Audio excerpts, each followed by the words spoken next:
Mabodies victims of the Kariba ferry disaster asvika kuNyamhunga Stadium, where a memorial will be held ahead of the burial. Uku hama dzichakamirira ku-identify mabodies kuchipatara. Vari kutoti kwatova nepressure yakanyanyisa.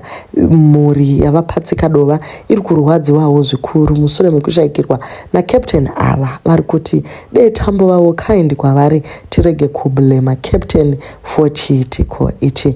Mwana wavo is up and down the social streets achirwira baba vake, asi vanhu vati aiwa maini chimboburukai panguva ino tichiri kuchema. Kwozoitawo Mwana amene kuti akadziwana epiko piara dzake ari kutoda kurwira government pakadai, but vanhu vamudza kuti sit down bamunini, pari zvino hatineine tumafeelings twenyu tweturande. Welcome back to the channel. Please don't forget to like and subscribe. Inguva inorwadza zvikuru for mhuri dziri kuungana kuNyamhunga Stadium. Ava ndivo vamwe vari nemabodies atowanikwa. Pane vakamira kuchipatara vari kuti pane pressure yakawandisa, takutoita kunge vanhu vakamirira chikafu chekonzeni. Takangomira mabodies ari kuti achiburiswa mvura anobva anangiswa straight kumochari. Vari kuti dai zvakwanisika vanoona zveZimbabwe vawinza mabodies pedo kuti achingobuda mvura you identify munhu wako, pavanosara vomuindisa kumochari ivo wakutoprocessa mapepa. Vari kuti mwoyo yavo yakadzimbikana zvikuru. The fact that the bodies have not yet been identified and some of the bodies are still missing zvinorwadza. Vari kuti zvakare funeral idzi dzakurumidza kuti dziitiwe nekuti kune pressure. Mamochari acho hana capacity yekusumudza these large numbers. As you can see, pane nyaradzo apo, pane Fidelity zvakare, pane Doves, mapala auya vakabatsirana pamwe chete kuti vagone kusumudza mitumbi iyi. The last part of this video, makofini madika ayo guys, they are the heaviest. Kunozouyawo Mwana achiti iye, the fact that many people were rescued shows that there was an emergency response. If there was none, the outcome could have been worse. Zvimwe zvacho semunhu anoshanda mugovernment hapana need yekuti uye uchida kutaura pfungwa dzako. Defending the government right now is the least of your problems. Pane mabodies akawanda asati awanikwa, pane vanhu vari kuchema, then when you want to come and say takato respond, what is that? Over 40 lives could have been lost yesterday because it took an hour for the survivors to be rescued. You cannot tell me you can brag about that response time. It is pathetic. Secondly, the passengers were not wearing life jackets, meaning we lost lives that could and should have been saved through preventive measures. Can we as a nation learn to self-critique and stop patting ourselves at the back kuti takatoita? Let's learn to acknowledge our shortcomings so that we can thrive to improve them. Patting ourselves on the back when we have messed up results in a false sense of progress and complacency, not improvement. And we should avoid that disease. We failed these people. There should be consequences and not compensation in your gap. We have our policemen up and down the streets, busy arresting drivers who do not have a radio license, even if the car does not have a radio, instead of inspecting kuti mabhotsa nema-life jackets here. We are famous for majoring in minor things. Zvakakosha zvacho aiwa hazvina kana basa. Taurai kundishaya. Wanyora iye akati someone known to me perished in the recent boat accident. I am mourning, and I encourage those who did not lose their relatives to join us by mourning responsibly and not seeking grandstanding. My relative had gone there for business. Her children waiting at home, expecting to say, "Welcome back, mommy," as they usually do in the countless times she goes there on the same boat. This time around, they welcomed news of the accident and said that their mother's name is not appearing on the list of the rescued. Some people's words on these streets sound like they are blaming the dead for boarding the boat. Some sound like it was the first time the boat was operated. Some sound like a new boat doesn't kill. Consider rescued parents whose kids died. A parent watching his or a baby drown. Limit your words. Elections are still too far away. Funerals have never been good for campaigns. Spare your enmity for the government or for other better platforms. If you are disturbed and concerned, speak kindly from the waters of Kariba.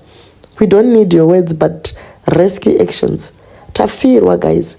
hatina nguva yeFacebook iyi. We are trying to locate the remains of our people.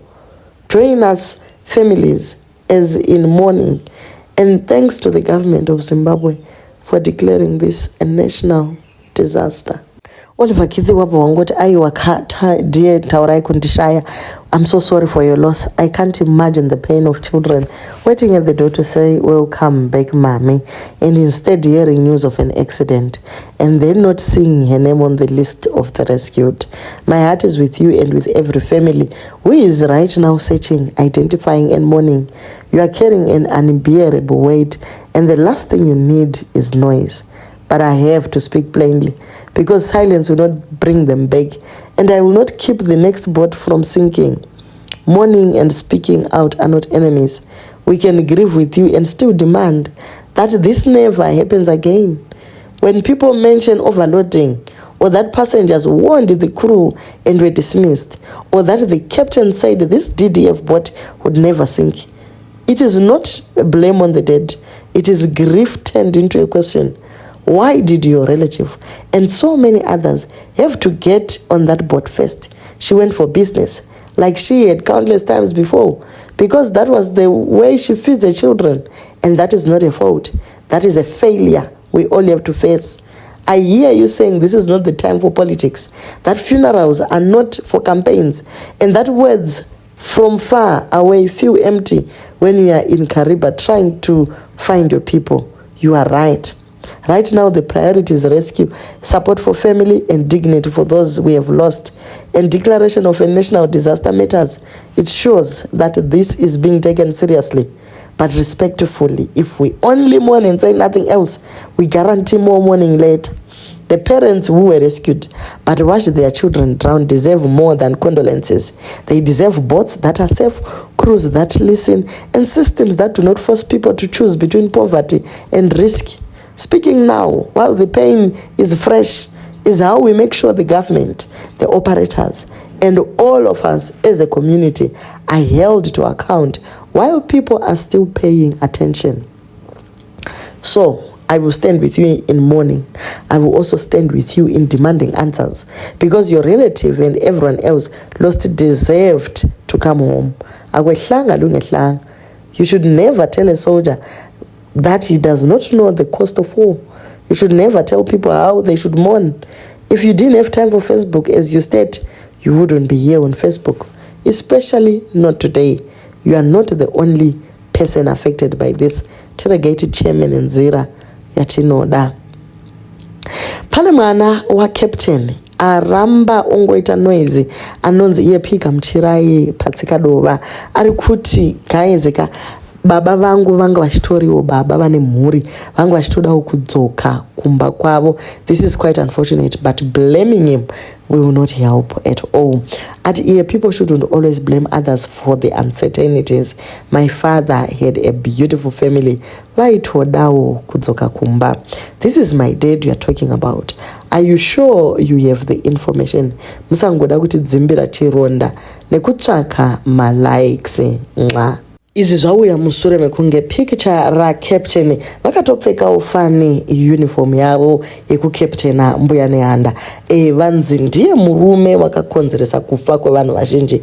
Iye neuCaptain wake uye years of experience. He was supposed to step back and say, aiwa guys, this wave rinonzi binga wave rindinoriziva, let us wait a bit tozoti toenda. But nharo dzavakaita kubva pahaba kusvika vandorohwa newave kusvika vanhu vese vatsakatika ndo ratisvitsa pano. Vamwe vakati mubvuwi, guys tochema nevamwe, asi vamwe vati bodozve isu hatidi kuchema murume uyu. Dee murume uyu wakateerera, wakatena chikepe nguva iripo, dee tisina kusvika patiri.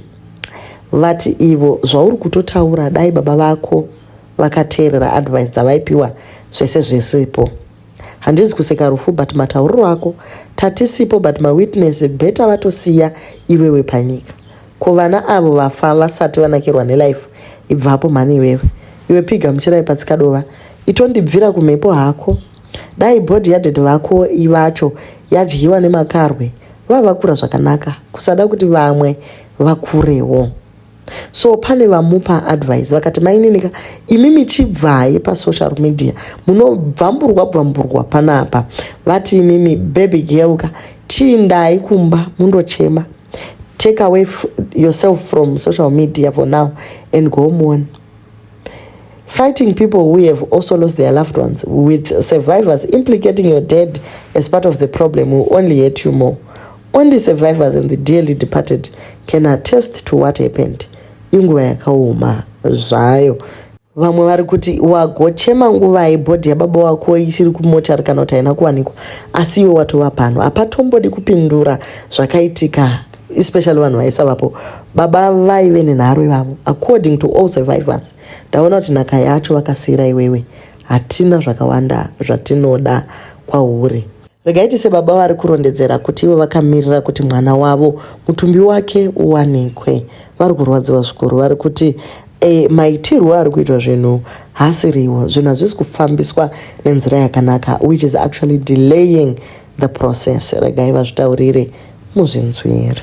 Mwana wangu ane 28 years, ane mwana wake, ane asiya vana vaviri, ane mwana wake anenge aine 1 year ne2 months. Nanhasi ndiripo pano pachipatara cheku-Heights. Mwana iyo but tambotraya kuti timbomutsvaga timuwane, but ini chandibhuwa ndechekudai.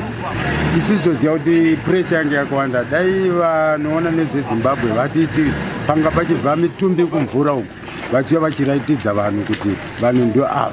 Pangadai pasina pressure. Nanhasi pressure ichiripo kunge tiri kuhora chikafu. Nanhasi ndiri mukushungurudziwa nokuti mwana wangu asati ndamuwana. Kana mwana wacho wanga ainaye ane 1 months asati ndamuwana.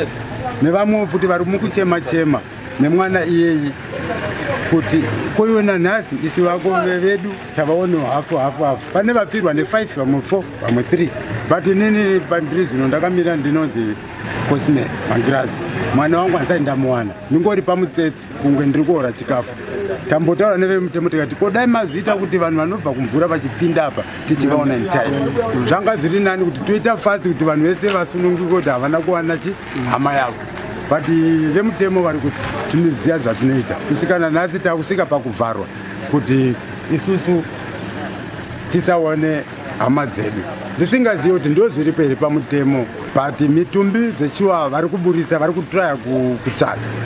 But wangu hasati awanika mwana wechisikana ane 28 years nemwana wake ane 1 year 2 months.